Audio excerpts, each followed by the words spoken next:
السلام علیکم. زه یم ستاسو ورور عثمان غني. عثمان ټیکنیکل چینل نه ستاسو په خدمت کې حاضر یم. ملګرو، تاسو ته نن داسې یو ډکشنري ښیم چې هغې نه تاسو ډېر فایده اخیستلی شئ او دا تاسو ډېر په اساني سره یو زبان چې دی ټرانسلیټ کولی شئ.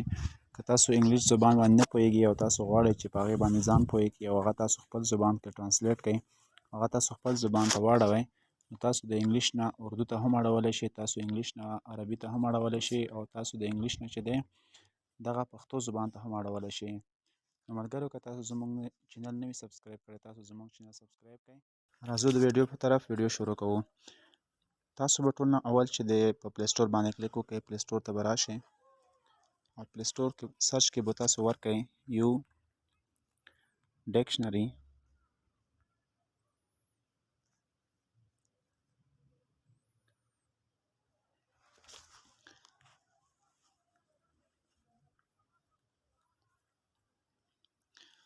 ملګرو، چې کله تاسو په دې باندې کلیک وکړئ نو تاسو سره به دغه شانې دلته به ډاونلوډ آپشن راشي. دا ما سره مخکې نه ډاونلوډ دی. چا سره چې ډاونلوډ نه وي هغه به تاسو سره ډاونلوډ آپشن راشي.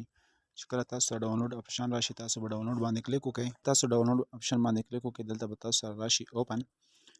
نو تاسو به اوپن باندې کلیک وکړئ، تاسو سره به د یو ډکشنري کولاو شي. کله چې تاسو سره دغه کولاو شي، تاسو کوم زبان باندې چې نه پوهېږئ، تاسو فار اګزامپل تاسو غواړئ چې انګلیش کې ولیکم how are you. how are you ما ولیکل، دلته به تاسو ته سرچ بټن راشي. د سرچ بټن باندې به تاسو کلیک وکړئ. سرچ بټن باندې کلیک وکړئ نو تاسو سره به دغه شانې د دې ټرانسلیشن راشي، د اردو ټرانسلیشن به تاسو سره راشي. نو مطلب دلته ما لیکلي دي how are you، دلته ما ته په اردو کې وایي کیا حال ہے آپ کا. نو تاسو هغه کسان چې هغه مطلب بهر ملکونو کې وي، مسافر وي، هغې ته د یو زبان چې دی هغې ته مسله وي او هغه ټکي هغه خبرې چې هغه بار بار دوهراو کېږي، نو هغه تاسو ته خپل موبایل کې د یو ډکشنري په مدد باندې تاسو ټرانسلیټ کولی شئ. تاسو هر زبان ته مطلب ټرانسلیټ کول غواړئ نو تاسو به دلته راشئ او هر ملک چې تاسو وئ نو تاسو به هغه ملک چې دی هغه ملک زبان به تاسو راواړوئ.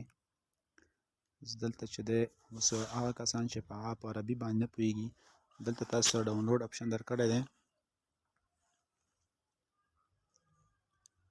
دغه عربي زبان چې تاسو سره ډاونلوډ شي، تاسو ته بیا د نیټ ضرورت هم نشته، تاسو به دغه آفلاین کار کوي. هغه ملګري چې هغه انګلیش نه پښتو ته ټرانسلیټ کول غواړي نو تاسو به په دې کې چې دی پښتو لینګویج ته راشئ.